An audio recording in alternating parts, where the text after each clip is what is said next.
Sa ibang balita, bawat bayan makikinabang program nakarating na rin sa Bangsamoro Autonomous Region in Muslim Mindanao o BARM. Pangulong Ferdinand R. Marcos Jr. pinangunahan ang paglulunsad ng pinag-isang mga proyekto at serbisyo ng pamahalaan.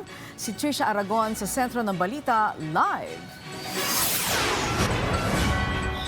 Angelique, muling tiniyak ni Pangulong Ferdinand R. Marcos Jr. ang patuloy na suporta ng pamahalaang nasyonal sa Bangsamoro Autonomous Region in Muslim Mindanao o BARM kasabay ng pagdiriwang ng ika-7 anibersaryo ng pagkatatag ng rehiyon. Kasabay rin ito ang paglulunsad ng National Government Bangsamoro Government Convergence Program, bahagi ng inisyatibang Bawat Bayan Makikinabang na layong ilapit ang mga programa at serbisyo ng pamahalaan sa mga mamamayang Bangsamoro. Sa kanyang talumpati, binigyan diin ni Pangulong Marcos na patuloy na makakaasa ang BARM sa suporta ng pamahalaang nasyonal sa pagpapatuloy ng kapayapaan at pag-unlad sa rehiyon. It is one anchored on mutual trust, shared responsibility, and the firm commitment to our people.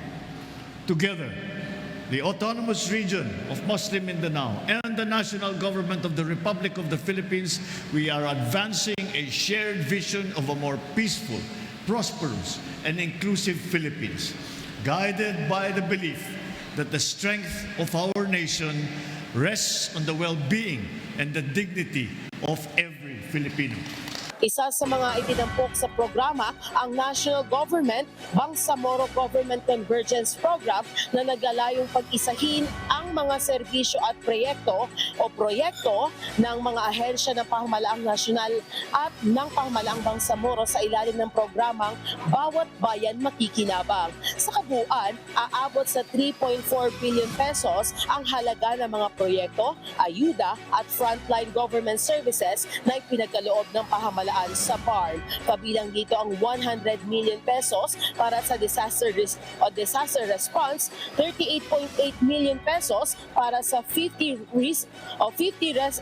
resettlement housing units ng mga former combatants sa Camp Darapanan at 1 billion pesos para sa livelihood at socio-economic assistance ng mga former MILF combatants sa ilalim ng Special Development Fund. Ilan lamang ang mga ito sa mga tulong at proyektong ipinagkaloob ng Administrasyong Marcos sa Bangsamoro ngayong araw. Layunin nitong mapabilis ang paghatid ng mga serbisyo, tulong at mga proyekto sa mga pamayanan sa BARM sa pamamagitan ng mas malapit na koordinasyon ng dalawang pamahalaan. Hinikayat din ng Pangulo ang mga mamamayan ng BARM na makilahok sa kauna-unahang regular na parliamentary elections sa rehiyon. Anya, mahalagang maging pagkakataon ang halalan upang malayang may pahayag ng mga Bangsamoro ang kanilang mga boses at hangarin habang lalong pinatitibay ang demokrasya at pananagutan.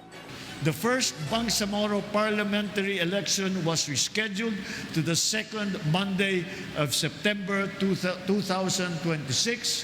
We are determined that we will push through with the second Monday of September in the coming September, and to finally achieve our dream, our goal of being able to say that we have a duly elected parliament in the Bangsamoro Autonomous Region of Muslim Mindanao.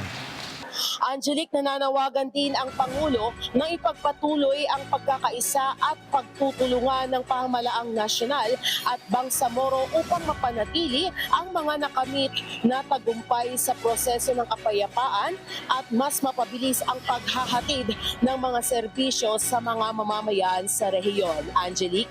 Alright, maraming salamat, Trisha Aragon.